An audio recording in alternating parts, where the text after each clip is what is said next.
mecanismo número uno, que fue lo que vimos ayer, era la interacción del exceso de volumen.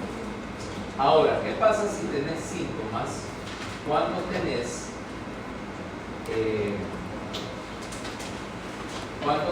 un problema de gasto? Dejemos de lado el caso de gasto alto, ¿vale? Que decimos cosas como la insuficiencia cardíaca en una anemia severa, ¿okay? O un paciente que tiene tirotoxicosis, etcétera. Sino vamos a hablar de la evaluación de un paciente con bajo gasto cuando tiene síntomas asociados con él. Entonces, lo primero que vemos, en términos de evolución, la historia del paciente. La idea de que tenés congestión como signo de exceso de volumen. Y ese exceso de volumen puede ser en cualesquiera de los dos circuitos, o sea, tanto el circuito pulmonar como el circuito sistémico. Entonces, ¿cuál es la historia de la congestión? Porque lo primero que tenés que hablar es de tiempo de aparición de los síntomas. O sea, ¿cuánto tiempo tiene este cliente en insuficiencia cardíaca o cuánto tiempo le ha tomado desarrollar la insuficiencia cardíaca hipertensiva? Entonces decimos, clasifiquémoslo así, la primera es, como dice, una indicación rápida. Cuando tenés congestión o sobrecarga de volumen porque falla el ventrículo derecho, la sangre se va a represar detrás del ventrículo derecho, o sea, en las venas sistémicas. Entonces, la falla del ventrículo derecho me va a dar lo que tradicionalmente o históricamente decías que estaba congestivo un paciente porque tenía edema periférico. ¿Okay? Ventrículo derecho falla, no puede manejar el retorno. La sangre se acumula, ¿okay? Y entonces todo el líquido se va a tejido periférico. Tradicionalmente sí, se te va a los tobillos por gravedad fluida. Entonces, mientras que la falla izquierda del ventrículo izquierdo hace que la sangre se represe detrás en el circuito pulmonar. Sangre excesiva en el pulmón implica, número uno, un pulmón pesado, hisopado de sangre. Número dos, implica que el exceso de volumen se va a intentar ir por diferencia de presión y se trasuda a los alveolos. Resultado, disnea. ¿Okay? La manifestación característica de la falla del ventrículo izquierdo es disnea. Y entonces empezás con, y eso empieza con diferentes grados de disnea. ¿Okay? Y vas a tener una progresión característica de la disnea de esfuerzos a la ortopnea y luego episodios de paroxismos de disnea nocturna y por último terminando con paciente que ya es sintomático en reposo. Y ahí es donde viene la clasificación, esa que decíamos NIHA, o sea, la Asociación Cardíaca de Nueva York, que te dice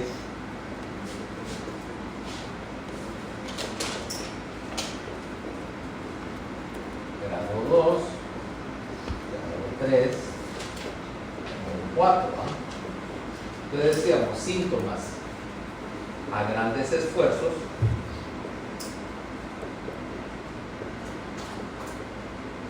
a medianos, a pequeños y a reposo. Okay. Grandes esfuerzos se refiere a cuestiones que representarían en una persona normal actividad que representa un esfuerzo superior al habitual, fisiológico, y que a cualquiera lo cansaría. Le hace, por ejemplo, subir escaleras, ¿okay? Subir escaleras, correr, qué sé yo, hacer isométricos en particular, qué sé yo, empujar el carro, vaya. Se te quedó sin gasolina. Eso es grandes esfuerzos. Medianos ya implica actividades de la vida diaria, por ejemplo, barrer, cortar, cortar el zacate no, porque depende de la máquina, si es con máquina manual, si sí es pesadito. No sé si nunca has cortado esa categoría de máquinas de tu carro. Pesa. ¿Okay? A mediano esfuerzo podrías poner cosas más típicas como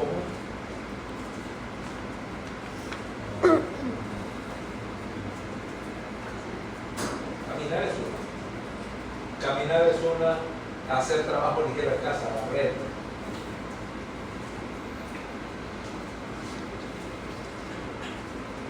Y pequeños esfuerzos implican actividades que de hecho ni siquiera requerían la postura rígida.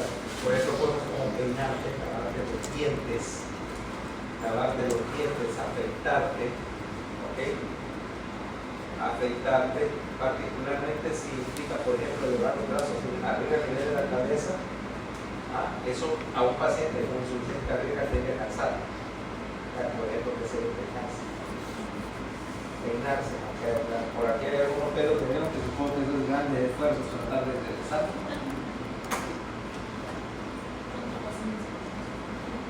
Como insuficiencia. Y obviamente disnea de reposo, pues no necesito explicar los términos.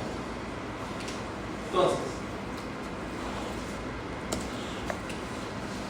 los mecanismos acá para la disnea son varios. La primera, como decíamos, la congestión pulmonar venosa, indicando que el pulmón pesa más. ¿Okay? Pesa más. Al ser más pesado, quiere decir que la distensibilidad del pulmón. Dos, obviamente, transudación del líquido alveolar, como dijimos, o al intersticio, porque esto no solamente te va a causar aumento de la resistencia respiratoria, sino que también te causa hipoxemia, que te empeora, por supuesto, el gasto cardíaco, porque miocardio hipoxémico no se quiere contraer. ¿Okay? Hipoxemia porque está bloqueando la interfase entre alveolo y capilar. Y por último, vas a hacer ahí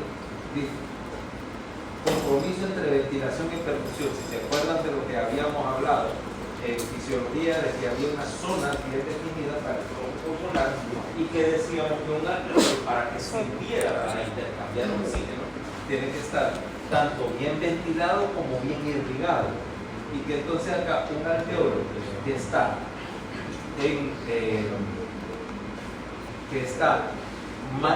bien ventilado pero mal perfundido, entonces su relación ventilación-perfusión se va arriba de 1, ¿okay? Pero esa es ¿cómo se llama?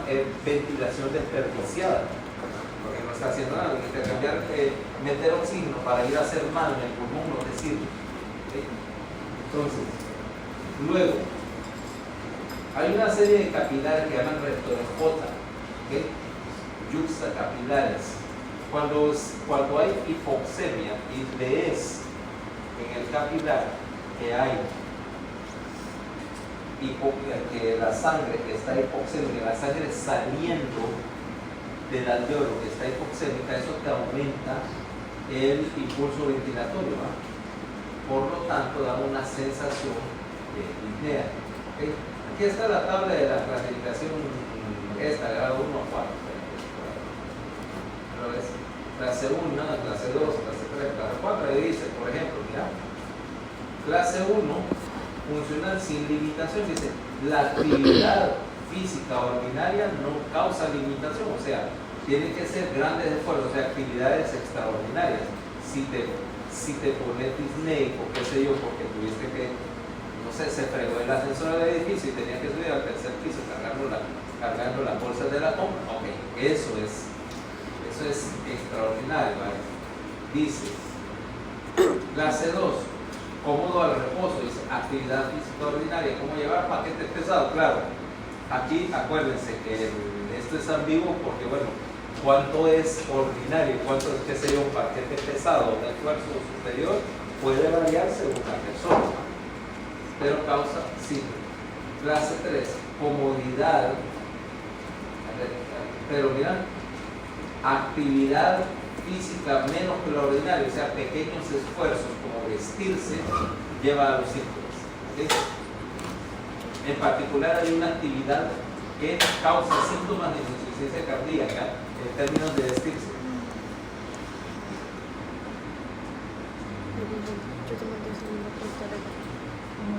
Que eso le puedes preguntar al paciente siempre. Causa de amarrarse los zapatos. Por la posición aumenta la presión intratorácica, disminuye el retorno, aumenta la resistencia. Entonces, la primera cosa es que el pequeño después le dice que fíjense que amarraron los zapatos. O sea, el resto de la vestimenta otra vez tiene que hacer una pausita entre un zapato y otro. Eso es de las cosas clásicas. Y por último, clase 4, pacientes con falla cardíaca o angina, en el caso de la cardiopatía isquémica que vimos que estaba presentes en el reposo y que se empeoran por cualquier actividad. O sea, si ya de por sí apenas puede con su alma, mucho menos para que lo pongas a cargar maletas, ¿va? Sin embargo, esta clasificación clínica solo te sirve para estratificar, y originalmente lo único que servía era para correlacionar la mortalidad. Decir, no, un grado 4 obviamente tiene más mortalidad que un grado 1, ¿no? ¿Y cuánto? Pero no te servía como para correlacionar, decir, no, fracción de eyección, tamaño del ventrículo, o sea, grado de dilatación, distinesia de la pared, etcétera, consumo de oxígeno. O sea, no es una medida funcional, ¿okay? Y por lo tanto, como clasificación funcional te sirve solamente para tener una idea, pero no te está dando objetivamente cuál es el estado de la función contráctil de este paciente. ¿Verdad?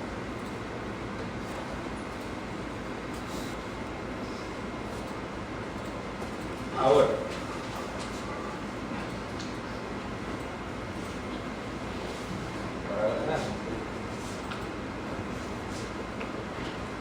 entonces, bueno, ya hablamos ayer de ortopnea, de ortopedia y de los paroxismos de disnea, ¿no?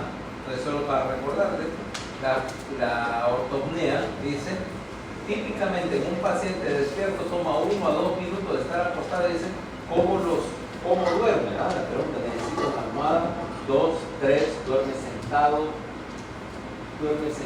En el peor de los casos, duerme abrazando la almohada. ¿Sí? O sea, quiere decir que agarras y duermes así, ¿no? Porque esto mejora la higiene. O sea, no es esta página que vas bien acostado, más acostado, duerme sentado, apoyado con una almohada, que tiene que estar vertical, o en el peor de los casos duerme así, ¿no? O agarrándose las rodillas. Esa es la postura típica del que tiene que dormir con una disnea. Entonces, dice, duerme, no, y tiene un sillón para dormir. Ya no usan la cama. ¿Sí? No usan la cama, o si usan la cama es porque la cama tiene un montón de almohadas. Generalmente eso, porque también está poco festivo de miembro inferior, es decir, las rodillas dobladas están así, como abrazando la almohada sobre las rodillas y abrazando la almohada. Esas son las ortopneas más ortopneas que hay en el cuerpo. ¿Ok? Entonces, en algunos dice la ortopnea disminuye conforme se va el ventrículo derecho. ¿Se acuerdan que yo les dije? Cuando falla el izquierdo, primero el derecho no sabe fallar porque quiere agarrar el trabajo de los dos y no puede. ¿Okay? Por último, las ortopneas normalmente se asocian a una tosecita. Pero la congestión es una tosecita cardíaca que es bien distintiva cuando la oigan.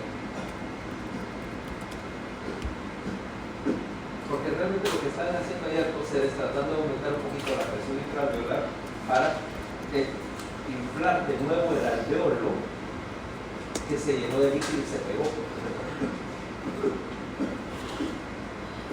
Hace un rato de seca, pero como cortita, como seca, bien característica, cortita y seca. ¿Ok? ¿Cómo?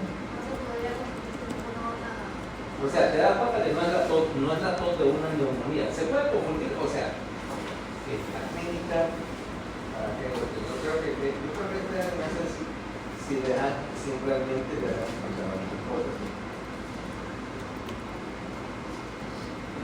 casi en medicina no existe nada que sea inconfundible. ¿Okay? Y un hallazgo en particular muy rara vez es característico o patognomónico de algo. Es la combinación de ellos junto con la historia lo que se debe traer a esto. La combinación de estas cosas suena como, pero con la excepción de la enfermedad del sistema nervioso central, donde alguien dice no hay muchos diagnósticos diferenciales, yo diría no debería haberlo, porque las combinaciones son únicas. En el resto, pues, lo que vos querés hacer es reducir tus posibilidades de diagnosticar a 2 o 3 cosas y luego usar el laboratorio para razonarlo. Pero esa idea de que a pura clínica se puede hacer diagnóstico sin laboratorio y que se puede hacer diagnóstico preciso es un poquito romántico. ¿Okay? Un poquito romántico. Si se pudiera, si fuera lo suficientemente meticuloso por el examen de historia y machucó, no me va a dar hasta que obtener toda la información, pero número 1 no es práctico en términos de tiempo. ¿Okay? Número 2 no es práctico en términos de costo, porque el tiempo tiene más valor que el tiempo de hacer un laboratorio, ¿no? O sea, no excluye, pero el último paso incluye el laboratorio. O sea, en el cuanto de hacer diagnóstico puramente clínico. Eso es característico de la medicina del principio del siglo XX. Cuando un médico, me imagino los médicos de antes, muy antes, y que tenían el tiempo, era tal el paso de la existencia en ese tiempo, que se podían sentar durante 2 horas a examinar a un paciente para arriba y para abajo, preguntar y escribir docenas de páginas para hacer el diagnóstico, por eso era todo lo que había. Y con eso te tenías que resolver. Pero ahora que vemos más corridas, menos tiempo y que es más fácil mandar a hacer X prueba que estar haciendo esa clase de interrogatorio, donde se izquierda a la derecha de los exámenes, ya no se hace. Claro, pedir laboratorio para confirmar o para declarar, tener 2 posibilidades, A o B, y el laboratorio te resuelve. Obviamente que eso no quiere decir que pedirle pruebas al laboratorio pueda ser sustituto de examinar a los pacientes, ¿verdad? Si no vas a interrogar a los pacientes, te hubieras metido a veterinario o a neonatólogo, porque ninguno de los dos habla. Y que por supuesto, usar los exámenes en ausencia de pensar, eso es avanzada y te vas a meter a más problemas de lo que vas a sospechar jamás, porque lo único que vas a tener es un confundido o cometiendo un horror, por no utilizar la cabeza. Pero no existe, y te vas a dar cuenta cuando examinas al paciente que no existe casi nunca un hallazgo así perfecto. Va a decir, escucha, es una cosa, si no, solo fuera a buscar eso, si esta es, si no está, no está. O que vas a hacer un diagnóstico, es igual que los diagnósticos visuales, son muy bonitos para hacer, pero no se aplican siempre. Obviamente, que viene entrando por la puerta una abdominal, yo ya tengo el diagnóstico hecho desde la puerta, ¿verdad? De saludar al paciente. Pero no es que todos los pacientes lo puedan diagnosticar así, si no existieran los consultorios ni los interrogatorios. Tiene tal cosa, ¿va? Tiene tal cosa, entonces aquello sería más trabajo de adivinanza que de diagnóstico. Diagnosticar la cosa implica, mira, recopilar la información y ponerle cabeza. En ese sentido, el diagnóstico, en eso, la medicina que sale ahí está totalmente perdida, porque obviamente Hollywood, ¿no? Pero qué sé yo, así como este man, Gregory House, está usando la lógica, ¿sabes? Al estilo detectivesco para resolver líos grandes. Pero bueno, obviamente la medicina de ahí es puramente ficticia, pero la lógica es muy buena, o sea, y es lo que hace interesante el show. Por lo menos van a enterarse que las telenovelas médicas, que es lo que hay en la mayoría de los canales de Grey's Anatomy, eso no es lo que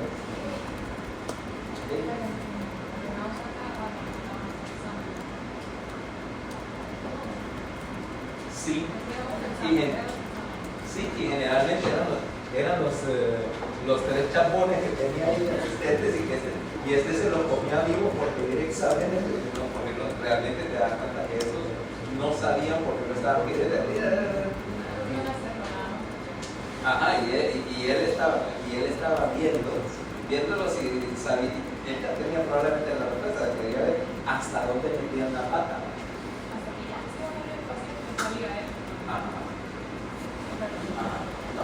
Y así es en la vida real. Se me olvidó que puedo ver inglés. Hasta cierto límite, yo cuando ya hay cierta no, para ver porque es parte de la comunidad. Entonces, vos aprendés a resolver problemas para a veces es incorrecto, ¿verdad? El otro día le iban a pedir a un papá, un niño que tiene una fractura de su occipital.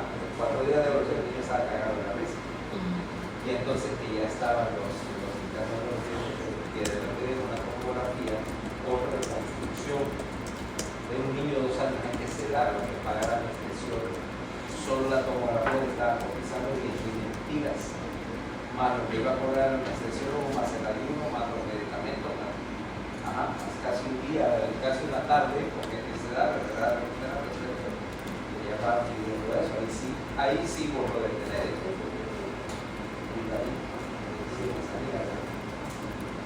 Ya preguntaron cuánto vale el pobre, porque probablemente queda el niño, ¿no?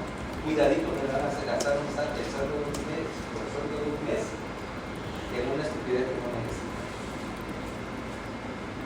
¿Por qué? Porque no tiene ninguna fractura. Yo lo he dejado que se diga todas las fronteras. No tiene ninguna fractura. ¿Por qué? Pero es que dicen, mira, no importa que la calle de uno, que es una fácil. ¿Dónde está la prevención correcta? No lo he hecho, la pedí. No le digo, van a dormir aquí por eso. Para ganarte una fractura del fondo occipital, te tiene que atropellar una raza. El niño se había preparado, se había caído en el piso, ¿verdad? O sea, 4 días de niño. No, esa cosa es una fractura de esas, una cerebritis o edemas que te hace el cerebro que manda cuidado intensivo. Y para la otra cosa es decir, o que alguien me vaya a decir que le dieron un tubo al niño aquí detrás del occipital a través de una puñada de un tubo y de una fractura. Y el niño no tenía obviamente ni rojo. Ahí sí para la gente, ¿verdad? Cuando te das cuenta que te estás metiendo con una prueba invasiva, ya sea o invasiva desde el punto de vista de agresividad médica o económicamente inapropiada. No. Una cosa es el juego y otra es que esto tenga que pagar un plato de una fiesta que ustedes están ganando. Porque sí, si yo pido todas las pruebas dirigidas, pero entonces ¿cómo estás aprendiendo cuál es el solo estás siguiendo instrucciones. Prácticamente para aprender. Acordate que con los internos ahí tengo el problema que estoy trabajando con material que trae demasiado, que su formación trae más hoyo que un peso suizo. Si la de aquí está lleno de él, la de allá no, más hoyo que un peso suizo. Mira. Así, mira aquello, ¿sabes qué parece? No queso suizo. Parece caso que viene a pista, ¿verdad? De lo que está.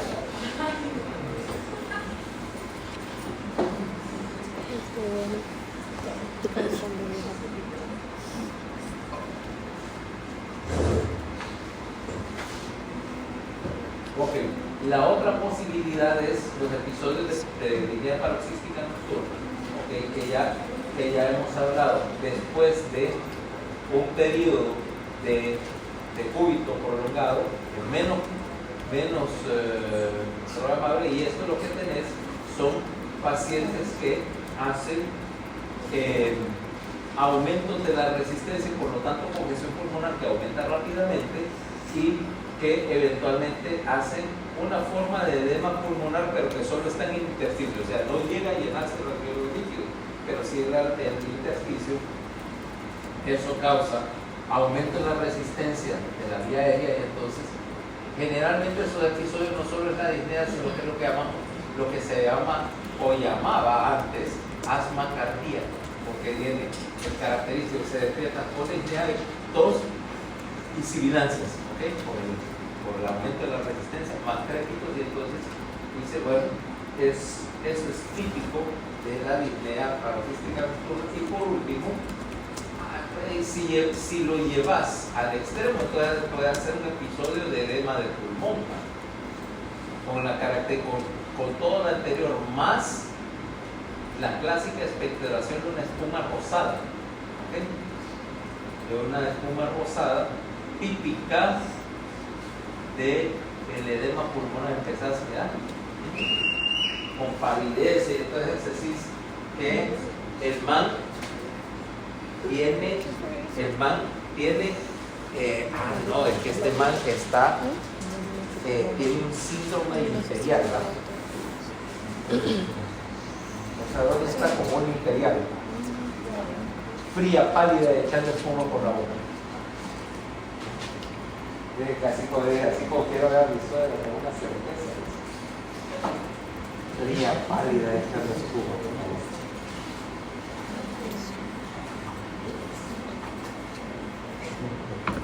Entonces, ¿qué es la diferenciación entre un episodio de disnea paroxística, que es, como te decía, una forma limitada del edema de pulmón, versus un edema de pulmón agudo bien plantado, ¿no? Que implica edema de pulmón es igual a, en términos fisiológicos, fallo del ventrículo izquierdo de grado alto, ¿okay? O sea, si tenés edema de pulmón, implica un ventrículo izquierdo que está en muy mal estado en términos de función de bombeo.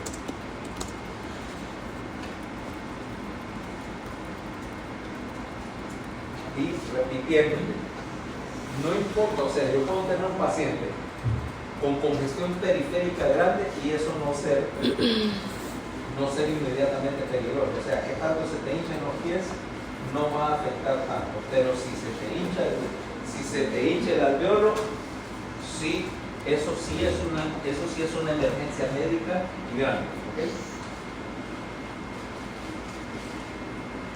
Sin embargo, mira, eso es, todo lo que te dije es fallo del ventrículo izquierdo, pero el fallo del ventrículo derecho, como te digo, básicamente es encharcar agua, ganancia de peso, obviamente por retención de líquido, edema de la extremidad inferior, luego edema del intestino. Esto es interesante, aparte de la ¿cómo se llama?, de la hepatomegalia y esplenomegalia, porque las dos cosas van juntas por hipertensión portal, de la ascitis. Los pacientes generalmente se quejan de pérdida del apetito, porque el edema de la pared intestinal retrasa la absorción, ¿okay? Entonces tienden a tener anorexia, distensión abdominal y pérdida del apetito. Eso es bien típico, ¿okay? Pérdida, perdón, o saciedad aumentada. Ahora, eso es del lado de que no manejar los líquidos, pero también tenés síntomas por pérdida de la perfusión. Y ahora tenés, mira, síndrome de bajo gasto, ¿okay? Síndrome de bajo gasto implica dos cosas. Uno es fatiga, ¿okay?, o disminución de la tolerancia de ejercicio y debilidad particularmente de miembros inferiores. Entre otras, van a encontrar que como una de las actividades cotidianas, la que más energía gasta es la deambulación. Estos pacientes dicen se cansan rápido, en particular se les cansan las piernas. Es la viejita que dice, bueno, aparte que se le echan los tobillos, yo caminaba antes La abuelita que dice que antes caminaba por todas partes, claro, y claro, andaba por el barrio viendo qué pasaba para andar chismoseando. O que si era, no sé, como muchas abuelitas que caminaban 3 o 4 cuadras todos los días para ir a la misa, ¿ah? Y luego encontrarse con otras viejitas ahí en la frente a la iglesia para comerse vivo a todo el mundo. Y que ahora dice ya no puede ir a la iglesia, dice, ya no aguanto, ya me fallan las piernas, ya no me sostienen las piernas a las 2 o 3 cuadras. ¿Okay? Y que progresivamente van, dice, no, cada vez tengo menos, ahora ya me canso subir, empieza así, antes de tener disnea, me canso subir de escalera, que le falta el aire, no, es que ya las piernas ya no me sostienen, ¿no? Explicando disminución del gasto, al fin y al cabo te estás poniendo, el músculo se pone hipóxico bien rápido, ¿no? Apenas tiene para ir sobreviviendo y no tolera el ejercicio, ¿okay?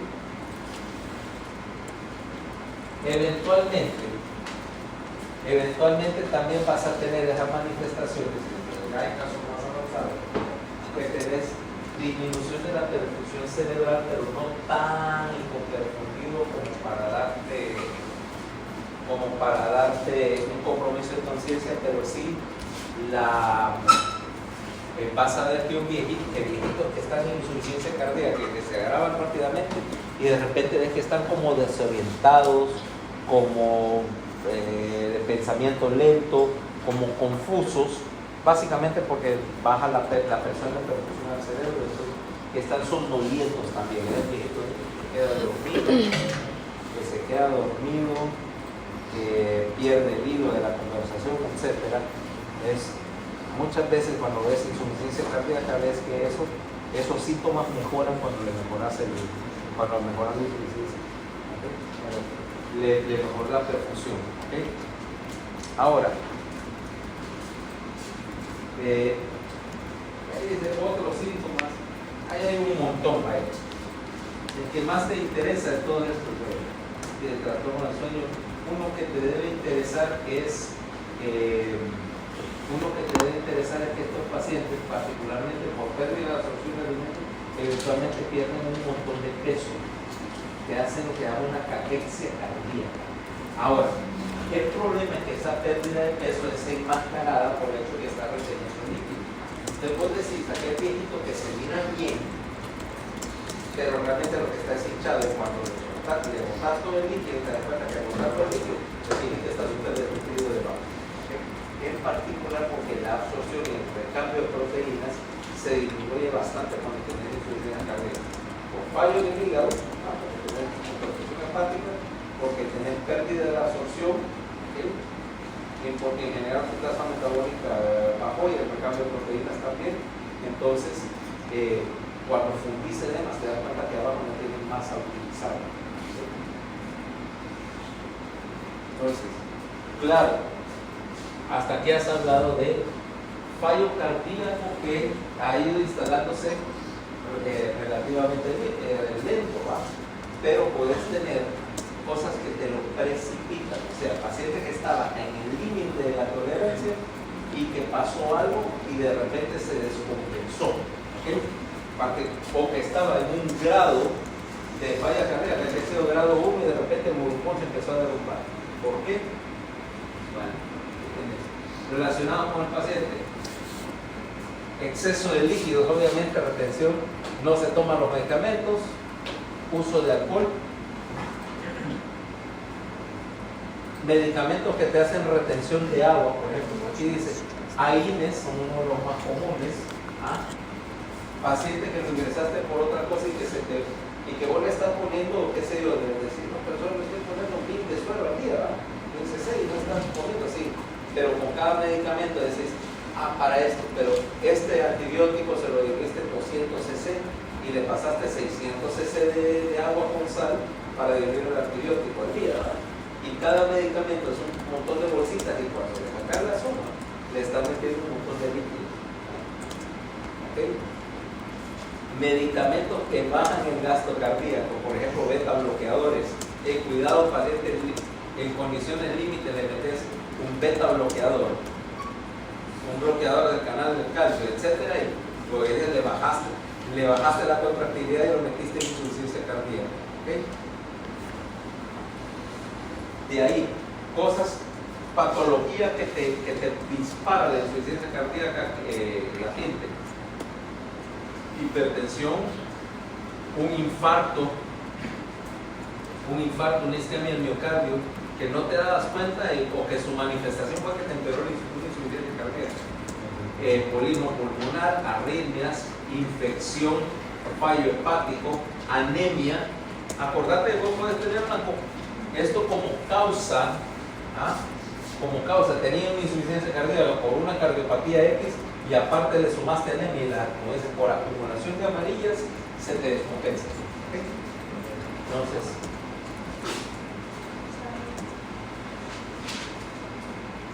aquí tenemos lo que hablábamos de caquexia cardíaca, ¿ya? Pérdida de peso de 5% o más en 12 meses, ¿ok? O un índice de masa corporal de menos de 20, más disminución de la fuerza muscular, fatiga, anorexia, etc. Marcadores inflamatorios aumentados, también la caquexia implica parte de la respuesta inflamatoria, que hay una respuesta inflamatoria particularmente mediada por factor de necrosis tumoral. ¿Okay? De ahí, al examen físico, decía, el examen de las venas yugulares como indicativo de la presión de llenado del ventrículo. ¿Okay?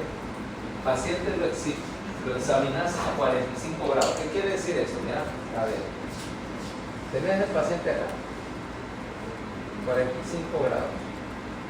El paciente acá,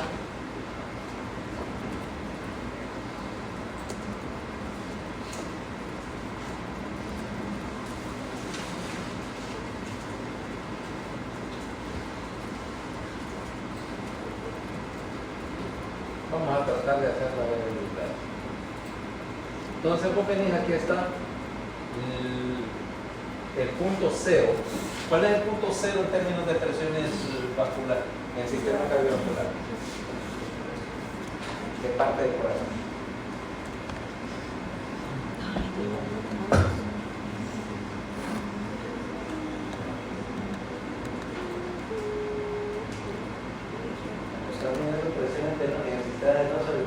Hay un punto donde consideramos el cero.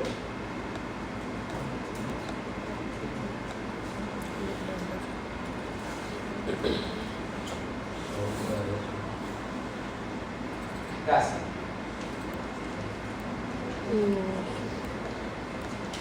Casi. No es la aurícula derecha, que está cerca, pero no. Donde se unen las venas, el atrio de las cavas. La cava está aquí, mira. Entonces vos vas a agarrar este cliente.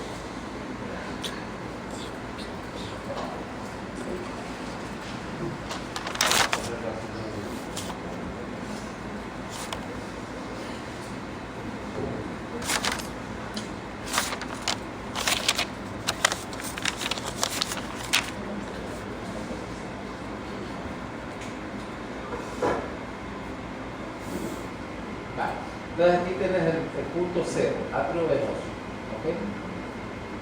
Y entonces vos vas a medir la vena, obviamente la vena yugular a 45 grados, vos vas a medir la columna, vas a agarrar acá, mira, este es el ángulo del esternón, corresponde con el punto cero.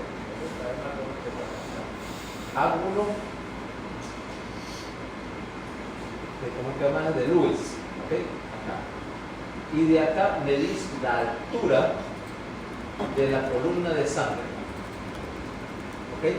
Esa altura, desde el ángulo de Lewis hasta la vena yugular, y eso me va a dar la presión venosa central en centímetros de agua. ¿Okay? O sea que yo tengo, vamos a, qué sé yo, a Dulce, vaya. Entonces la recostamos a 45 grados.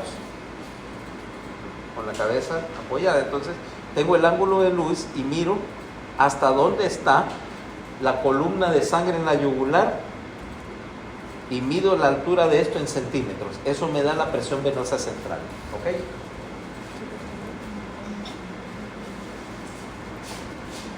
La presión venosa central normal es de 8 a 12 centímetros de agua.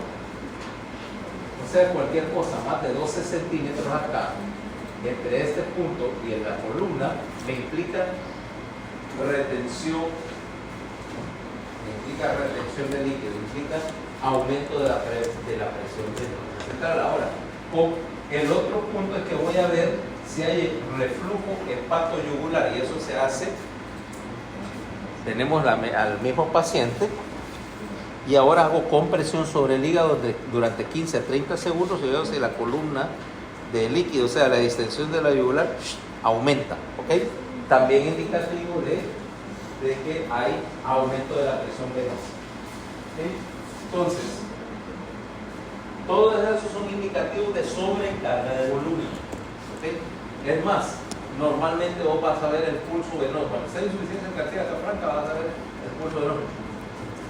La yugular así, mira, subiendo y bajando, subiendo y bajando, subiendo y bajando por el estado. ¿Okay? Luego, al examen pulmonar, la presencia de estertores crepitantes. ¿Okay? Generalmente en las bases. Cuando tenés gran congestión vas a encontrarlo por todas partes. Dice crepita hasta en el ápice, bueno, está lleno de líquido, ¿va? Y en ese momento generalmente ya también te hizo edema del intersticio pulmonar que tiene sibilancias, disnea y ahí es donde se está centrando en esas características de lo que se define como un asma cardíaco. De hecho, es fácil confundirse y pensar que lo que tiene el paciente es una crisis asmática. Cuidado, ¿va? Cuando tenés un paciente con una crisis asmática que no quiere atender, tiene 80 años, también piensas si no es que está congestivo. ¿Okay? Ahí es donde te ayuda la diferencia de la tosecita, ¿verdad? No suena como tos de asmático, ¿va? Te vas a acostumbrar a oír a los asmáticos y la tos del asmático es diferente de la tos del cardiópata. Es que yo obviamente no la puedo imitar, pero no soy ninguna de las dos cosas. Luego al examen del corazón, obvio, ¿verdad? Vas a tener dos manifestaciones. Una es un corazón grande. Cardiomiopatia. ¿Cómo diagnosticar la cardiomiopatia? Hasta ahora ya llegaron ahí.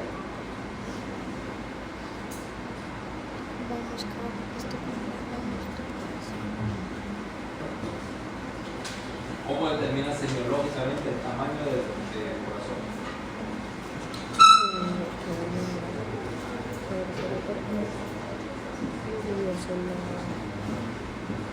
¿Por dónde van en semiología? Bueno, ¿cómo determinaste que es una cardiomiopatia?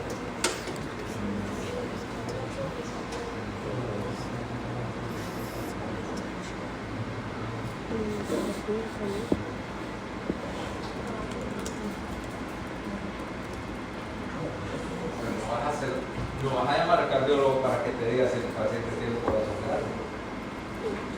¿Ok? Fernanda Sofía.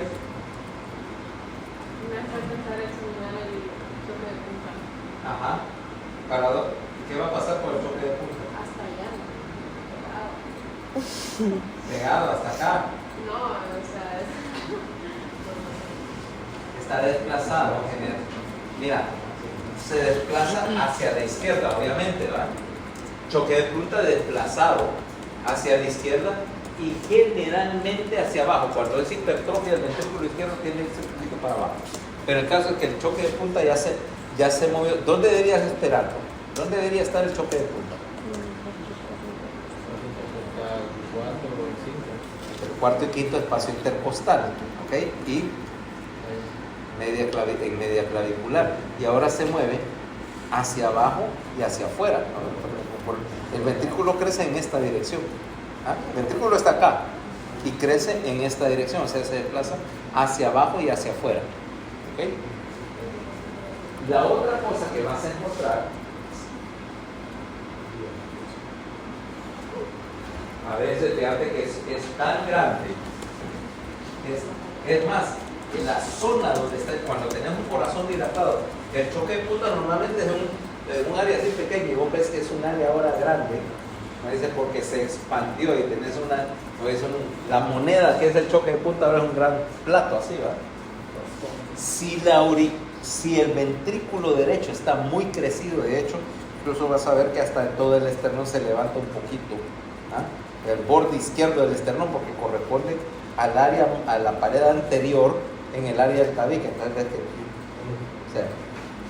obviamente que tenés que tener que ya no es una cámara cardíaca, es una mámara cardíaca, así, ¿va? Pero bueno, se ha visto, en los chagas lo ves, ¿ok? Los chagas que tenés en un postre, mira, cuando es un chagas, es un corazón chagásico en una autopsia, es un costal. Es un costal que va a decir, pucha, literalmente dice, este man sí, el ventrículo topa en los dos lados, ¿no? Todo corazón, que bueno, siempre es mejor que sea todo estómago, ¿va?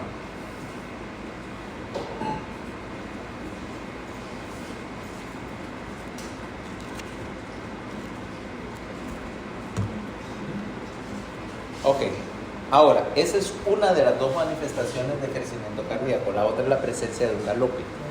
¿Ok? Galope de 3 o de 4 tiempos. ¿Ok? Tradicionalmente, lo más común es un galope de 3 tiempos. O sea, tum, tum, tum, tum, tum, tum, tum, tum, tum, tum, tum, tum. Acuérdense, el galope de 3 tiempos es por el chorro de sangre pegando en una cámara dilatada, y lo vas a encontrar porque tiene que tener esa combinación: 1, un corazón bien crecido, y 2, una taquicardia. Con frecuencia baja el galope no se escucha, que no es 3.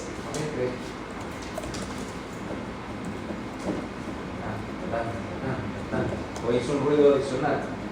Si es un ventrículo, una pared rígida y una válvula que vibre, entonces ya tenés un galope de 4 tiempos. Pero el cuarto tiempo, el cuarto ruido no es indispensable para que haya un galope. Lo único es más característico. ¿Sí, mira? ¿Cómo se ve los cabellos de los cartones? Pero más bajo, porque además, como es una pared grande que vibra, en el galope hoy es otra cosa. Yo ahorita, si me oculto, los tonos cardíacos son bien así como, la palabra en inglés es crisp, vaya, bien definidos, ¿okay? En un galope, sí, es que crujiente es crunchy. Sí. Pero también puede significar. No, crisp es como queda tu comida, ¿eh? Como queda tu comida. Burn to a crisp.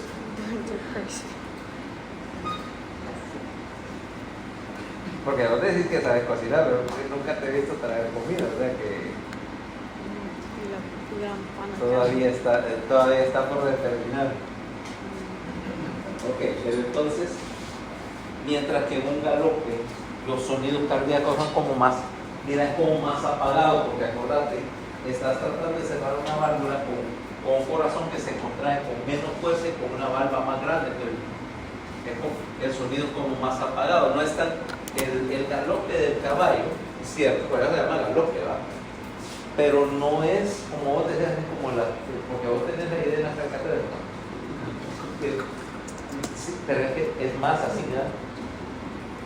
Le cuesta un poco oírlo. El primero y el segundo ruido, o sea, los ruidos fisiológicos se oyen bastante bien. El tercero es más apagado. Tenés que buscarlo, ¿ok? A menos que tengas un oído muy fino y tal vez alguien que, no sé, que sea músico o algo así, que esté acostumbrado a ver las diferencias, pero la mayoría de la gente le cuesta encontrar el cuarto más que el tercero. Y te lo digo porque cuando estaba en serio, se me costó un montón hasta que ahí está el galope, es que no lo oigo, ¿verdad? No lo oigo. Estamos hablando incluso no porque tuviera en esa época ningún trastorno auditivo. Ahora me cuesta, pero me cuesta oír de este lado. Hasta varias varios pacientes, no, ahora sí lo oigo, hombre, porque el paciente estaba en full insuficiencia cardíaca y probablemente el cardiólogo podría oír el galope sin usar el estetoscopio, ¿no? Ahí ya.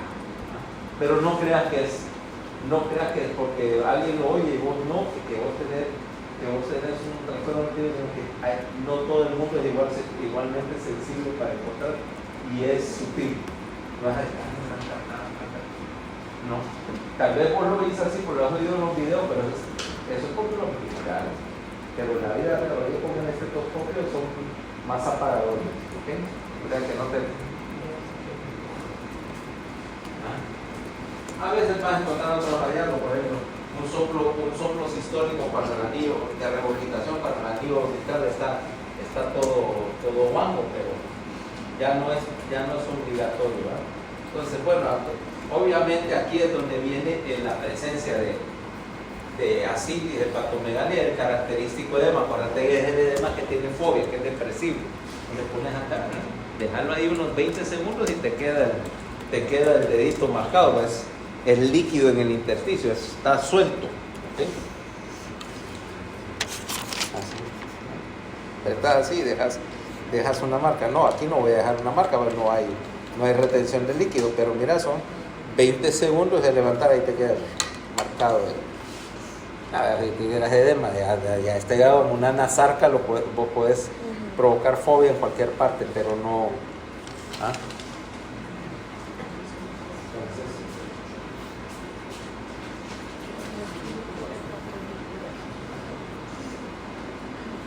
La otra cosa, mira, te iba a decir, acuérdense, el edema de extremidades es simétrico. Si tenés edema en una enfermedad, en una extremidad, en el otro no, eso es un linfedema probablemente o algo inflamatorio. Con el tiempo, a los pacientes que tienen insuficiencia cardíaca y retención venosa y edema en miembro inferior, la piel se va engrosando, se va poniendo como gruesa, hiperpigmentada, parece, yo le digo piel de rinoceronte, van haciendo la piel de rinoceronte típica de la congestión venosa prolongada. O sea, todas las cosas que te hacen congestión venosa o hipertensión venosa te terminan engrosando la piel, entonces vas a ver, fíjate, aquella piel se mira así, grotesca, se mira todo elefantiásico, pero no es porque tenga una enfermedad de la piel separada, es sencillamente por congestión venosa. Pero el diagnóstico.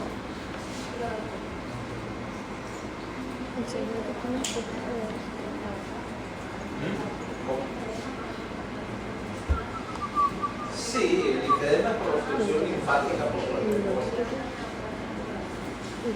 No, eso no tiene nada que ver. Además, el corazón no tiene que ver con el sistema linfático.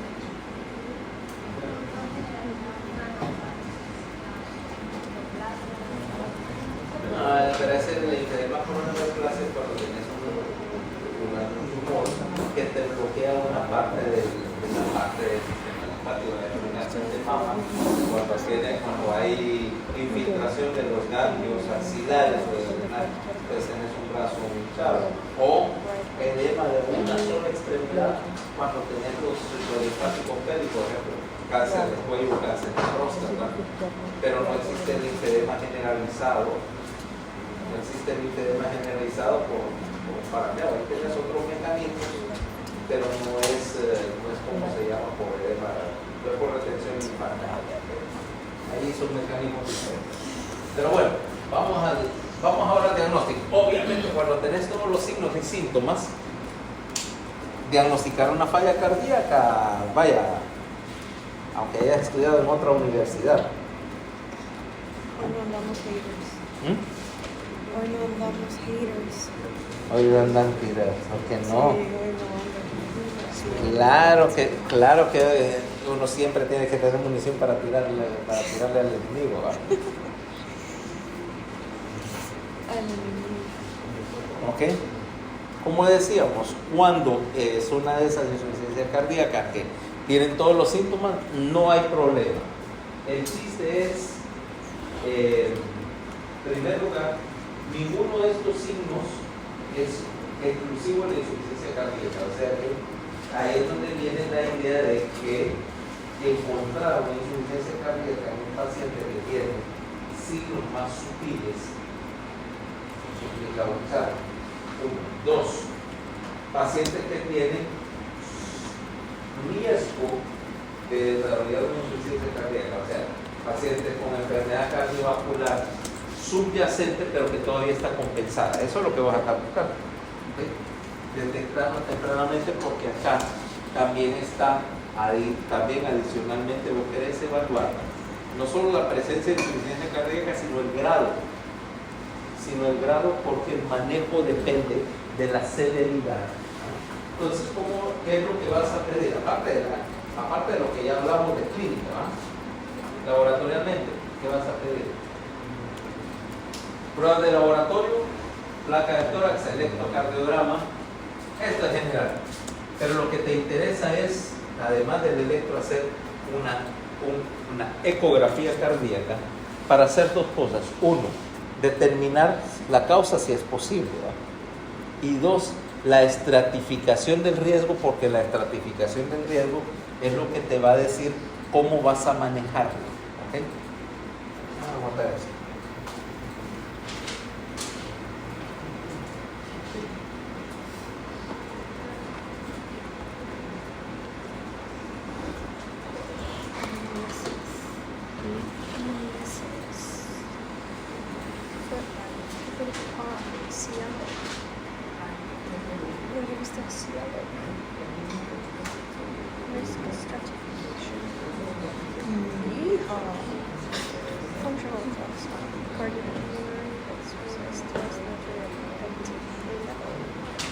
Ambulatory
Bueno, entonces, ¿cómo manejar? Entonces, después del encuentro de determinar la causa, entonces ahí ves tomografía, etcétera, angiografía coronaria a veces para si sospechas de isquemia, ¿ok? Para caracterizar la presencia de tejido, o si no, acá, mira, buscar enfermedades infiltrantes del miocardio, hemocromatosis, sarcoidosis, etc. Esto normalmente por biopsia, te haces cateterismo y biopsia. ¿Sí? La otra es estratificación del riesgo. Nivel de clase funcional, obviamente eso te lo da el interrogatorio de ahí.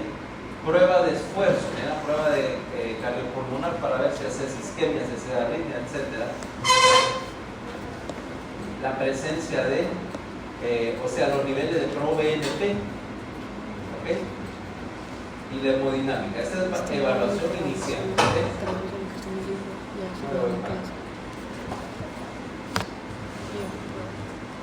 Ahora, laboratorio de rutina. Parte de estudios de hemograma, prueba de cosas importantes. Prueba de coagulación, análisis urinario buscando excreción de sodio, ¿ok? Vas a buscar medición de sodio urinario para ver si la excreción de sodio está bien y si no está en fallo cardíaco, porque lo que falló primero fue el riñón. Después, pruebas, ¿okay? Azúcar, manteca, tiroides, ¿okay? El azúcar, manteca y tiroides.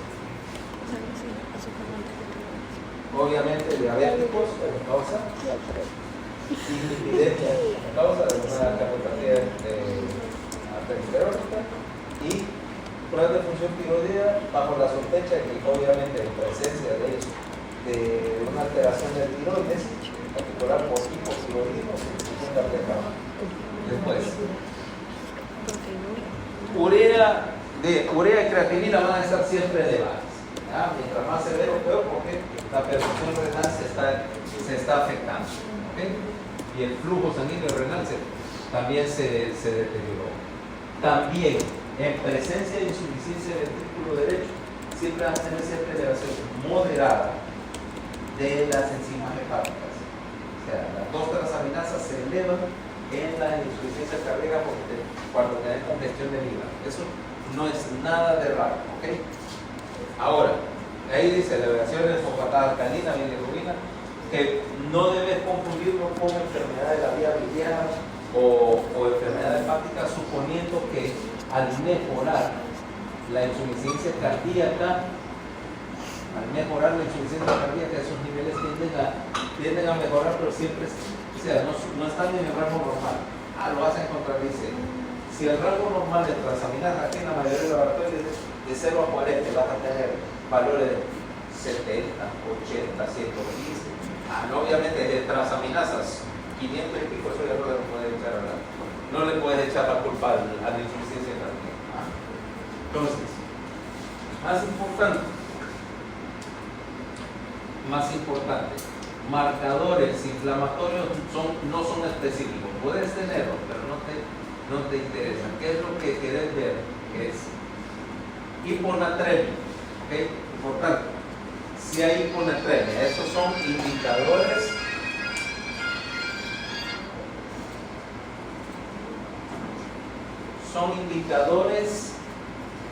de mal pronóstico, ¿ok? Particularmente, ¿verdad? Hipocalemia generalmente es por, ¿cómo se llama? Hipocalemia es generalmente por el uso o abuso de diuréticos. Vamos a ver, cosas más interesantes.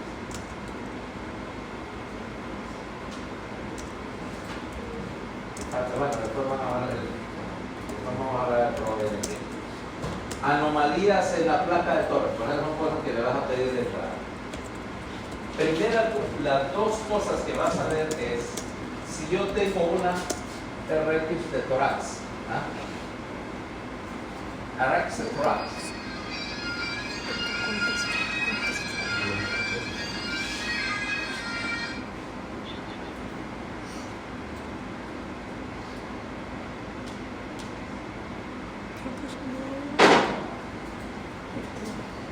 Vamos a ver.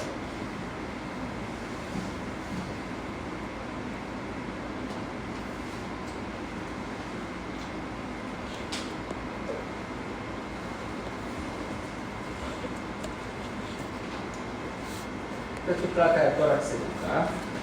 Normalmente nosotros lo que vamos a hacer es medir el tamaño cardíaco. Y esto que tenés acá, vamos a ver.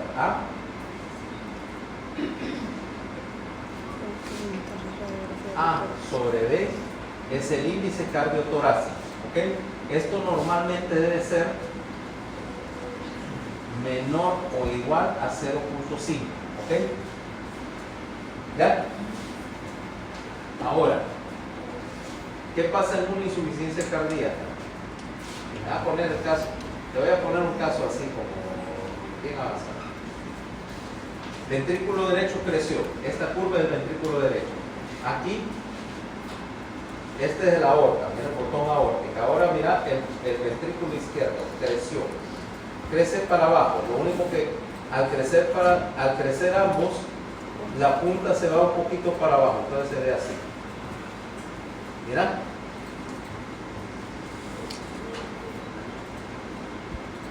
Mira ahora.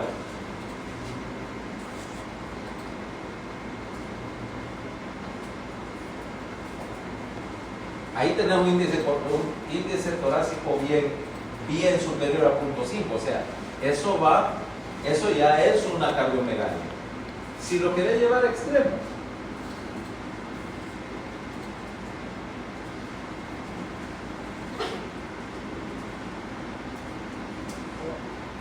y eso, ahí ya tenés un mamocardio. Ahí tenés un mamocardio, mira. Si es la mama, ¿eh? Si es la mama, la puedes jugar básquet con él. Es más, ya que puedes jugar básquet con él, marquémoslo apropiadamente. Dale. Marca Nike. Pero definitivamente con el corazón podrá jugar básquet, porque no puede jugar básquet del paciente ya en las condiciones. ¿Ves la diferencia? Ahí ese índice cardiotorácico es casi de 1. Y si vos crees que no hay corazones de ese tamaño, andate al hospital del tórax y vas a encontrarte uno que otro todavía. ¿Ah? Con una cardiopatía chagásica, esa es la clase de Mayagüez.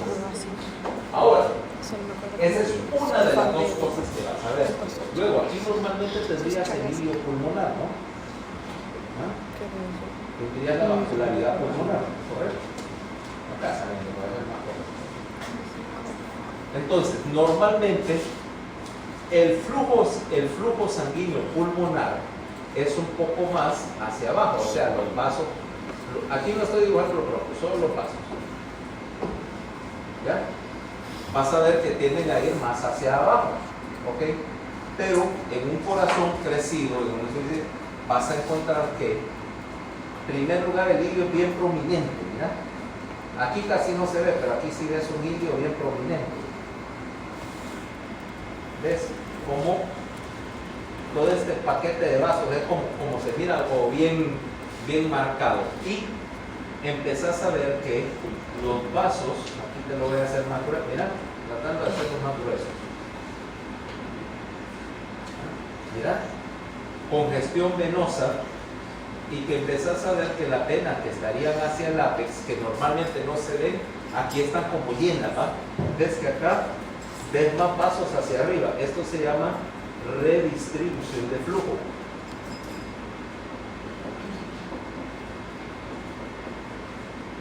La otra cosa que vas a ver es una serie de líneas acá, ¿verdad? Unas líneas así, ¿verdad? Horizontales. Estas se llaman líneas de Kernig, que son indicios de congestión en el intersticio pulmonar. ¿Okay? De hecho, aquí hay más cosas. Estas son las tres.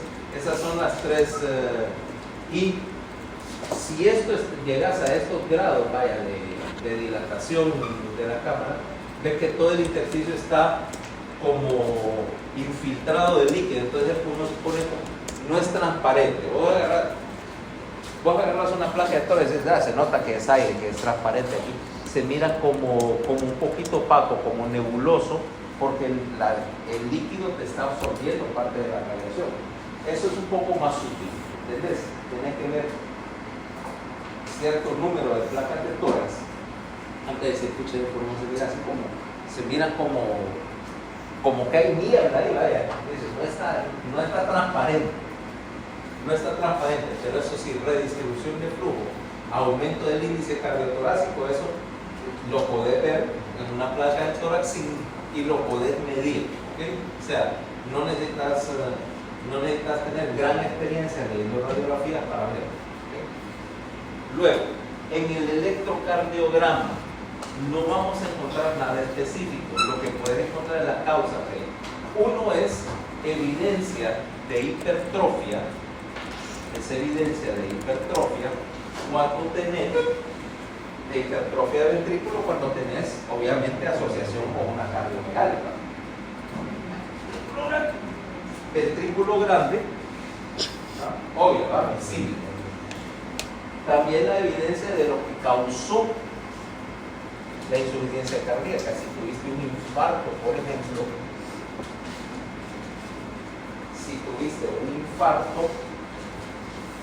ahí tenés zonas Q patológicas. Ahora ya sé por qué esa es insuficiencia cardíaca. Si tenés una miocarditis, por ejemplo, o bajo voltaje, también vas a ver la presencia de bloqueos de la producción, pero los bloqueos cardíacos, acordate, no necesariamente, no son casi nunca causa de insuficiencia cardíaca, son consecuencias. ¿Okay? La única excepción que yo diría es cuando tenés un bloqueo cardíaco que fue consecuencia de un infarto grande y que el paciente se infartó, está bloqueado y el bloqueo es indicativo de la causa inicial. ¿Van a entender la lógica? El paciente tuvo un infarto, quedó jodido y con insuficiencia cardíaca y la otra cicatriz del infarto está bloqueada. ¿Okay? Pero que un paciente hizo un bloqueo y quedó en insuficiencia cardíaca porque hizo un bloqueo cardíaco no es generalmente una situación que pasa. ¿Cómo son las dos? Una es por insuficiencia cardíaca. Eso sí, por insuficiencia cardíaca te puede hacer bloqueo, sí. ¿Okay? Pero no te va a hacer, te puede hacer bloqueo por una insuficiencia cardíaca. Digo, te puede hacer bloqueo por una cardiomegalia, no por una insuficiencia cardíaca. ¿Okay? Para hacerlo correcto. O sea, el corazón que crece y se bloqueó. Ya explicamos el mecanismo. Pero que alguien caiga en insuficiencia cardíaca porque se bloqueó, no. ¿Okay? Cae en insuficiencia cardíaca por lo que causó el bloqueo. ¿Okay?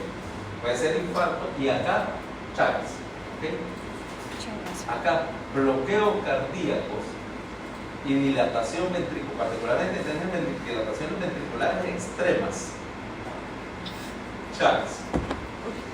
Mucho más si tiene la vinculación epidemiológica correcta, ¿verdad? O sea, no sé, vive en Occidente, en alguna parte de Occidente, conoce a la dichosa Chinche, hay antecedentes o viene de alguna, máximo decir, en su comunidad ha habido casos, vaya a decir, hay varios casos de fallo cardíaco. Eso es sugestivo y obviamente se hace una prueba de anticuerpos contra el trypanosoma y demuestra, o se hace la prueba, vaya a decir, que lo muerda una chiche estéril y después demostrar que la chiche está creciendo los trypanosomas. ¿Cómo se llama la prueba esta? Ya se me olvida, ¿verdad? A ver, ustedes llevaron parasitología el semestre pasado, yo lo vi hace 4 décadas. ¿Cómo se llama esa prueba? Que a vos te ponen que te pique una chiche que no tiene nada y si la chiche resulta que vos la contagiaste, Chagas. ¿Cómo se llama esa babosada? O sea, es un tipo de senodiagnóstico, pero tiene un nombre específico. ¿La prueba de quién?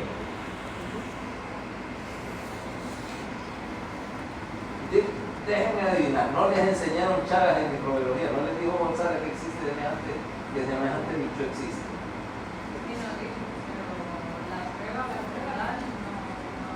Y entonces ¿de qué hablaron en la respectiva clase de Chagas en el como de infección que la transmitía y los síntomas. Sí, pero el chiste es que había más que hablar. Vaya, dejemos el tratamiento de lado porque eso se ve después, pero sí los medios diagnósticos fueron parte de la clase de parasitología, el seno diagnóstico de la enfermedad de Chagas. Mira, vos de andarle eso porque vos de donde vos sos hay. ¿Okay? ¿No? ¿De qué parte? De por allá por los Saquitones Copán, ¿no es? De la entrada. Bueno, hacia arriba, o sea, de donde subís para ir para Santa Rita. De las Iguas para arriba también. Nadie de Gracias o similar, de Lempira. En Lempira hay. Lempira equivocada La Paz hacia la montaña que da en El Salvador. Ese es territorio de Chagas. ¿Okay? Toda esa parte montañosa, ¿me entiendes? Del occidente es precisamente territorio de Chagas. Aquí en la costa no. Aquí hay otros bichos, pero no.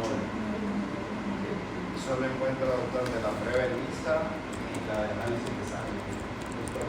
Sí, esa es la manera moderna de hacerlo, pero el diagnóstico tradicionalmente se hacía así, se hacía por seno diagnóstico, antes de que existiera ELISA. Y en el laboratorio central de Chagas, que está en Tegucigalpa, lo que hacían era precisamente que tenían que llevar la chica.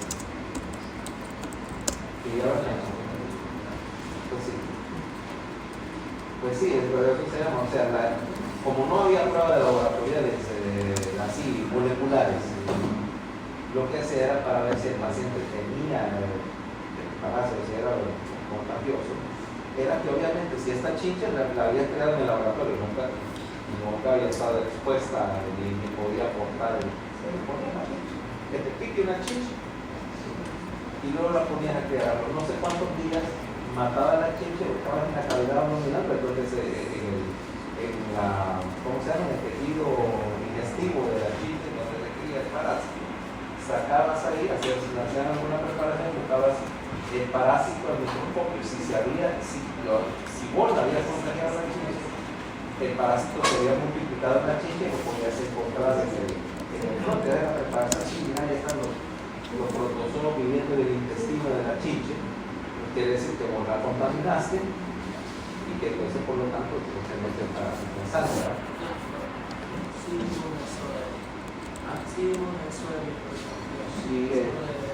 Diagnóstico ya se hace menos porque como decís, ahora tenés ELISA, de pruebas inmuno de anti, pero es que esos son anticuerpos contra el parásito, solo te dice que estuviste expuesto, ¿ok? Pero el diagnóstico se quiere decir que tenés actividad, ¿okay? Que tenés actividad. Entonces, por eso te digo, porque esa es la manera tradicional y fue la manera en que se describió la enfermedad. O sea, llamaba el anterior, es un brasileño, ¿verdad? Llamaba Cruz, apellido Cruz, por ahora para somos Cruz, ¿verdad? Él fue el que describió la especie, ¿verdad? Era un brasileño y él demostró que era una enfermedad transmisible que se transmitía a través de la chinche, ¿verdad? Y de ahí viene todo eso. No me recuerdo si se llamará prueba de Cruz, porque él tal vez la inventó, pero tenía un nombre diagnóstico para Chagas. The Sprout. Aquí lo leíste, lo buscaste ahorita. Y entonces, ¿te acordás o te lo acabas de inventar? No me lo acabo de inventar. ¿Te lo inventaste antes? Sí. Ok. Antes de venir dije, ¿qué me podría inventar? Bueno, está bien. Yo hacía eso cuando estaba en la primaria. Para inventarme me inventaba enfermedades para no ir a la escuela. Y me inventaba diagnósticos nuevos. El que mejor me quedó fue una enfermedad que suena bien, así como bien, plagiomiasis sudamericana. Sí. Sí, suena como algún parásito así exótico y algo que te va a tener con fiebre 3 semanas. ¿Qué le creyeron? Sí. Una maestra cuando se ha venido aquí nos iba a Sudamérica. ¿Cómo le creyeron? Si no había salido. ¿Qué van a saber? ¿Qué van a saber las maestras? Las ventajas de ir a la Van a saber las maestras. Yo con una notita escrita y como se miraba bien profesional, porque en la casa había una máquina de escribir, ¿verdad? Es una tal y tal, favor excusar a mi hijo, ¿verdad? Y yo le podía hacer muy bien la firma a mis padres.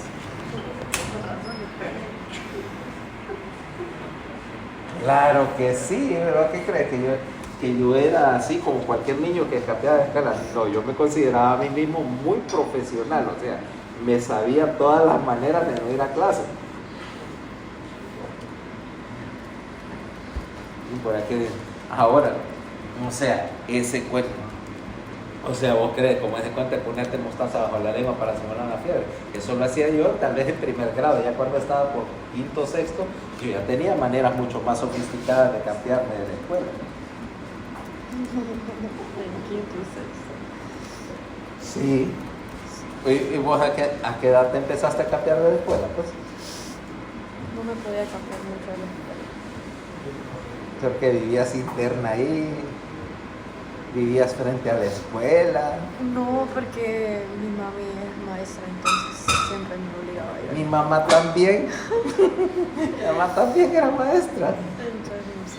Bueno, cuando yo estaba no sé, en primero, segundo, no estaba trabajando porque se dedicaba sencillamente con nosotros. Ya cuando mi hermano pequeño ya entró a cierto grado, entonces ella regresó, pero ya no a dar clases directamente, sino que se dedicó a lo que ella había estudiado, que era la cuestión de las bibliotecas. Ella es bibliotecaria, ¿verdad? Pero, aparte de eso, antes de eso, pero su entrenamiento primero fue como maestra de preescolar. Es que antes hacían como solo una carrera para dar a todos los grados, ¿verdad? Sí, no, pero depende del lugar. Mi mamá en Guatemala sí era maestra de preescolar, ¿ok? Pero tenía ciertas cosas, o sea, todavía te trata como si tenías 4 años. Sí, o sea, tu mamá te dice buenos días, tu mamá, hola mamá, buenos días mamá. Entonces su respuesta que va a decir, hola, así, pero con tono de Teletubby, ¿verdad? ¿No? Sí. Sí, lo divertido es que mi mamá es bien chiquita, y Emilio como es una cosa así grande y gorda, pero ahí lo lleva como que es niño chiquito a pesar de que es un totopostón, o sea, se metió el rollo de abuelita bien metido, ¿eh? Entonces, estamos con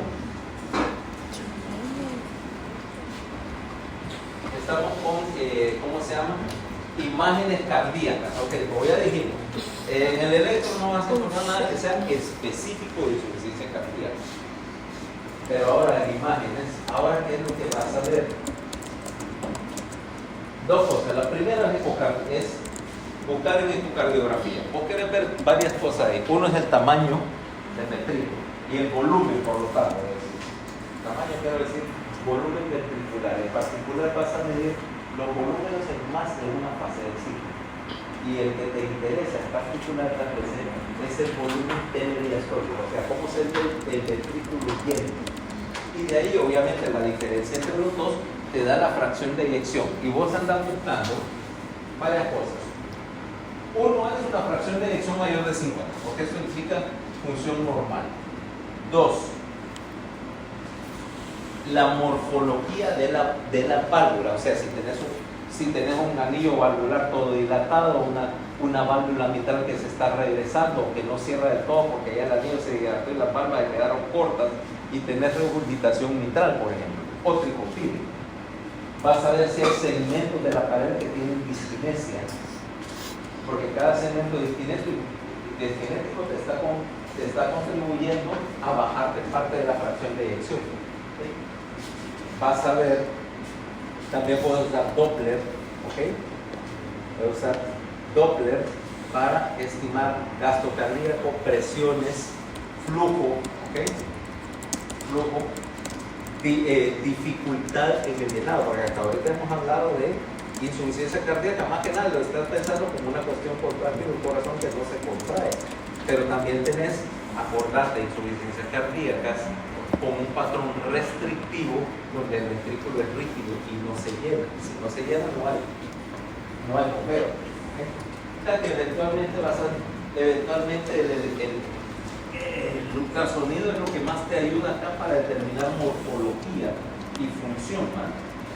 Ahora hay resonancia magnética y te sirve para algunas cosas, para determinar causas, por ejemplo, para encontrar múltiples anomalías, ¿sí? Pero todavía más nuevo.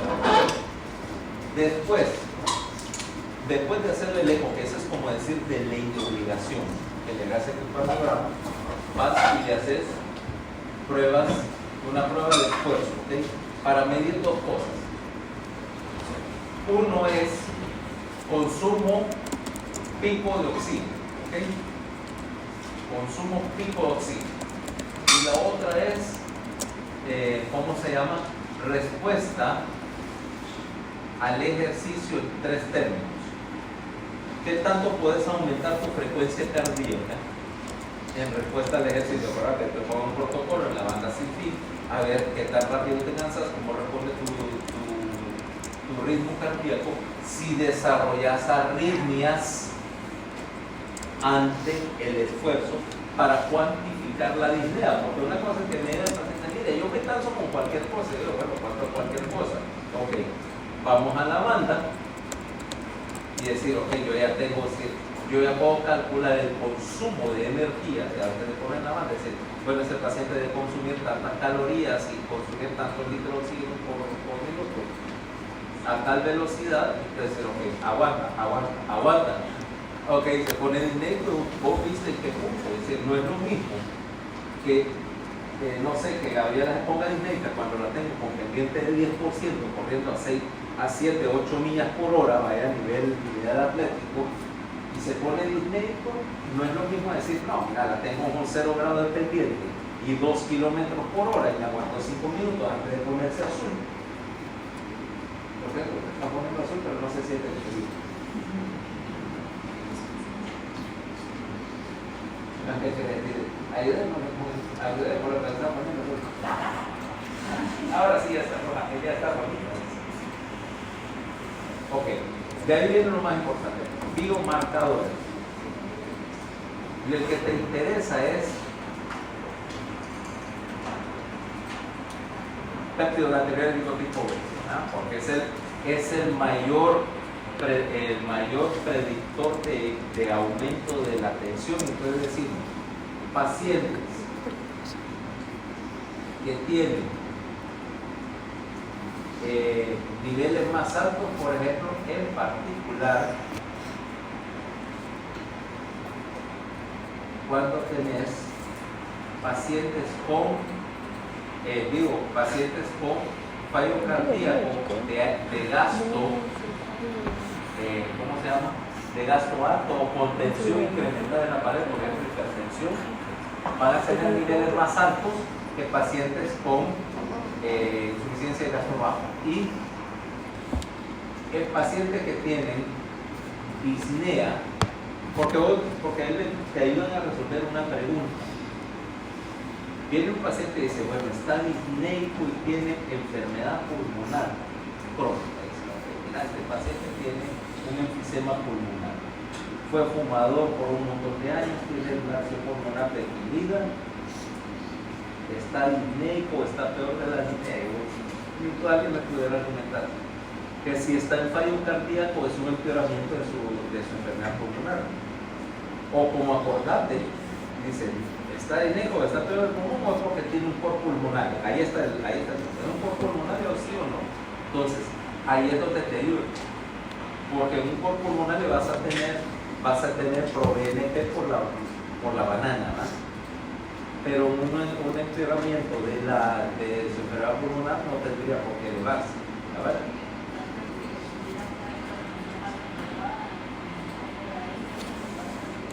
Sí, el BNP sí te va a salir alterado, pero no a niveles patológicos. ¿Ok? Vaya, puesto así, yo puede que tenga ProBNP más alto que alguien que arriba del promedio para alguien, pero dentro de valores normales. Ya sé, ProBNP para alguien de 50 y pico de años, nunca ha fumado, nunca fue hipertenso, nunca ha tenido infartos, hace ejercicio y dice tiene y vengo yo, no soy ninguna de esas cosas, tiene 40, ¿no? Debe ser niveles de ProBNP para tu edad debe ser menores de 150, o sea, los míos son más altos que los de él, pero siguen siendo normales. Así es como se ven esas cosas, ¿no? Dice, es más alto para su grupo de edad porque ProBNP, que es normal para mi papá, no es normal para mí. Necesariamente. No, es como ya está viejito, como tiene 80, no, deja que puede tener 180, ¿no? 180, no, tiene 40, pues de hecho, nada que se trata, el ProBNP de él es más bajo que el mío. No sé, nunca ha fumado, no tiene sobrepeso, no se ha desvelado nunca en su vida, sea, no, es cierto, está más viejito, pero él nunca en su vida tuvo que vivir así, no sé, vivir bajo el cuento de que una de cada 3 noches o no dormía o que dormís al lado del teléfono esperando que a las 3 de la mañana te dé una de esas llamadas que te pueden enviar. ¿Sí? Dice, mira, que tenemos tal y tal cosa, ¿vale? Que eso debe saber, ya no dormía, ya me metí una madrugada de estar reproduciendo los portales. Entonces, claro, llegó a los 80, compró NTDC. Yo lo espero llegar porque se puede traer pro NT a los 80. Y eso asumiendo que llegue a los 80, ¿no? O sea, acuérdate que yo tengo alguna candidatura a que en una de esas mi sistema inmune se le escape alguna celulita mal puesta ahí y me gane un broncogénico. ¿Ah? O que algún día sí calcule mal una maniobra en el carro, ¿no? Con el avión.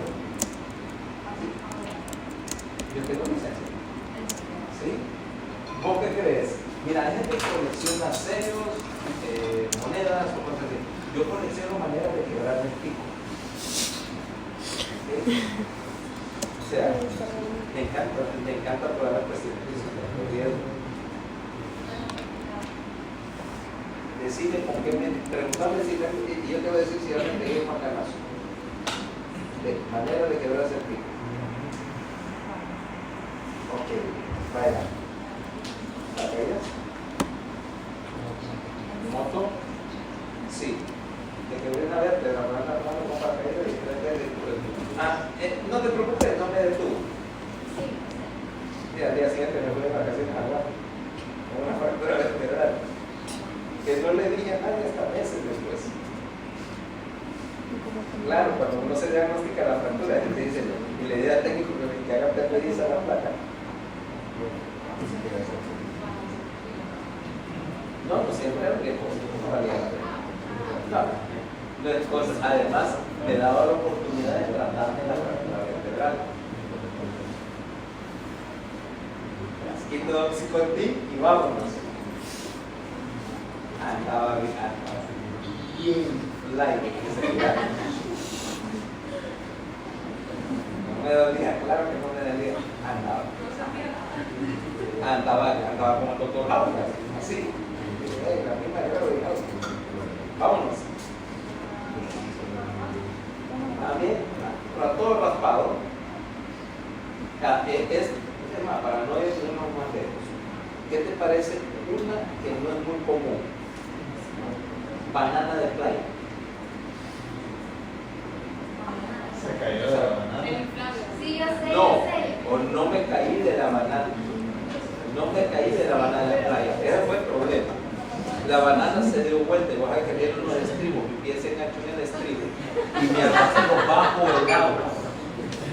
Bajo el agua. Vas a que vos tratar de no llenarte los pulmones hasta que se detuvo y poder salir porque la tontería esa me arrancó el short y el chaleco. Entonces lo voy a salir, por suerte ahí está, tratar de ponerte de nuevo el chaleco, pero por supuesto te tragas un montón de agua y eso.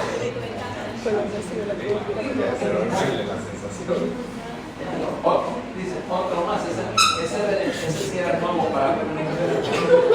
Yo me iba a accidentar en unas cosas, en bicicleta, en patines, en patineta, destruir carros ya no era noticia para el momento en que cumplí los 18, se aburrió de estar pagando macanazos. Ahora me entiendes, o sea, si te vas a ganar, factores de riesgo, no te conviene.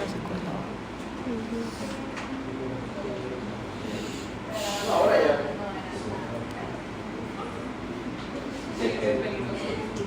Depende, porque si no logras desatraparte, estás atrapado bajo la banana y te está arrastrando, o sea que no te puede ahogar sencillamente, te estás tragando agua. Pero el botel seguía remontando, porque cuando se da vuelta, el bote se detiene, pero por su propia inercia eso te arrastra 200, 300 metros por ahí. Que no me podía zafar de la hecho esta vaina. Ah, pues sí, el ranchero no. Ni idea, 10 pesos, súbase, sí, pobrecito. A duras penas pueden jalar el cordón para encender el motor.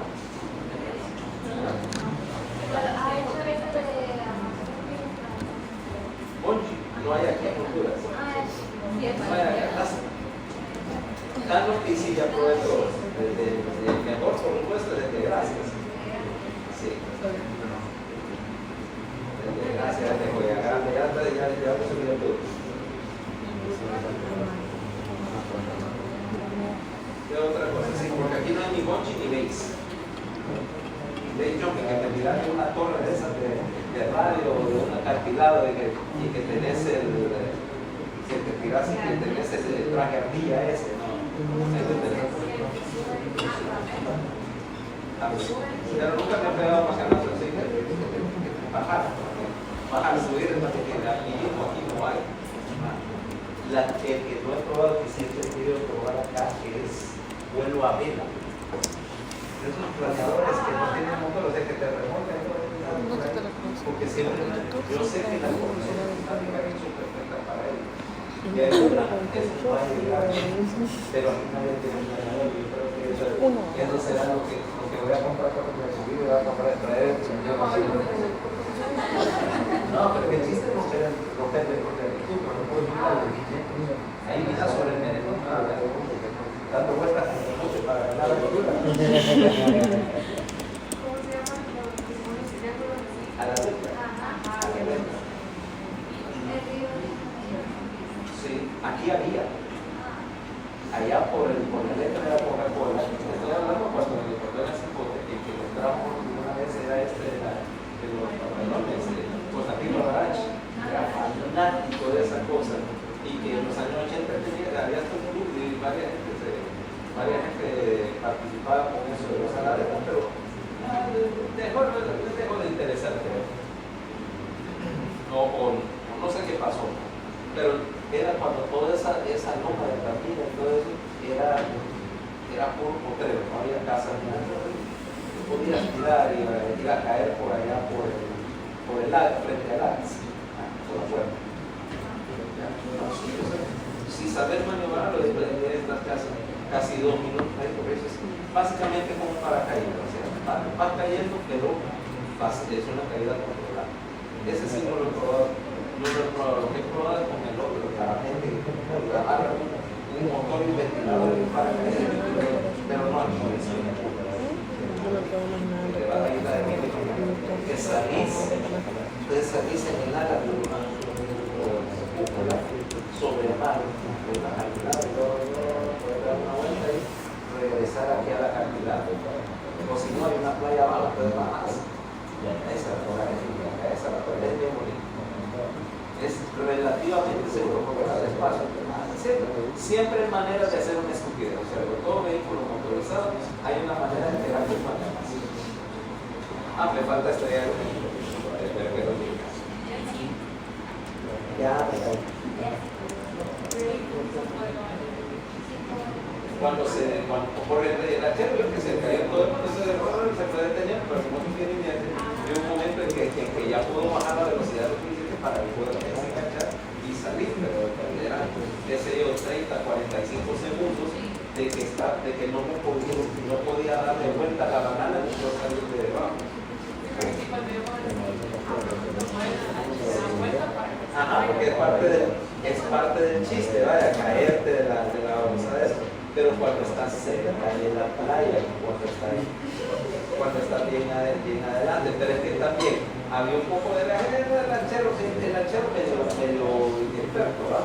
Porque que vos te tiras cuando vas a hacer eso, parte de frente a la ola, para que entonces si te da vuelta, se da vuelta, pero si te da vuelta, si vas así paralelo a la ola y te da vuelta, ahora la ola mantiene la banana volcada y no la puedes rectificar de nuevo. Sí, no, el lanchero como el que no era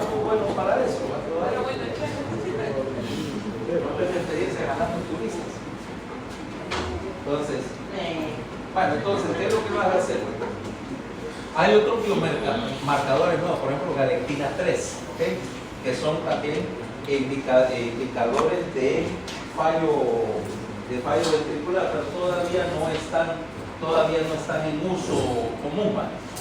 No son experimentales, pero no sé si por costo o por popularidad. En cuidados intensivos o en algunas circunstancias de compensación, le vas a meter a alguien, pues, ¿cómo se llama? Un cateterismo, ¿no? ¿Vale? Entonces, de ahí, ¿qué me interesa? Las comorbilidades. Sueño, obesidad, eso sí me interesa. Bueno, la diabetes y la obesidad son los dos riesgos mayores para desarrollo de falla cardíaca y son las dos comorbilidades más frecuentes en pacientes con falla cardíaca. ¿Okay? Entonces recuerden, los pacientes con obesidad diagnosticados con falla cardíaca tienen mejor pronóstico que los pacientes que tienen peso normal, y esa paradoja, bueno, no es tan paradoja porque no implica no es un detalle. Eso ocurre con el paciente obeso que le diagnostican falla cardíaca y que lo primero que se hace es bajarlo de peso. La restitución de la masa corporal, el índice de masa corporal a valores normales es lo que mejora la complejidad. Ahora, paciente obeso que sigue obeso, que no controla su peso, tiene peor pronóstico de cualquiera de los otros grupos. O sea, esa paradoja se refiere al hecho de que manejas. Entonces, diagnóstico diferencial. A ver, terminando. Ya lo veremos en un pedacito. Diagnóstico diferencial según el síntoma. Disnea, enfermedad pulmonar, obviamente. Anemia, cuando están, aunque generalmente anemia y disnea es igual a insuficiencia cardíaca, pero puede pasar. ¿Okay? Enfermedad neuromuscular. Edema, obviamente. Insuficiencia venosa, síndrome nefrótico, o sea, falla renal, linfedema. Asitis, obviamente, enfermedad hepática. ¿Okay? Distensión venosa yugular, esta sí es importante. Pericarditis constrictiva, porque remeda mucho de los síntomas, incluyendo los síntomas de bajo gasto de corazón extrarrestrictivo, y síndrome de vena cava superior cuando tenemos obstrucción de la vena cava superior, generalmente por un tumor. ¿Okay? Entonces, el principal diagnóstico es por, ¿cómo se llama? Es, como decíamos, enfermedad pulmonar y retención de agua y sodio. ¿Ok? Entonces, bueno, ¿entendidos? ¿Preguntas? No hay preguntas, no, entonces tengo que comunicar.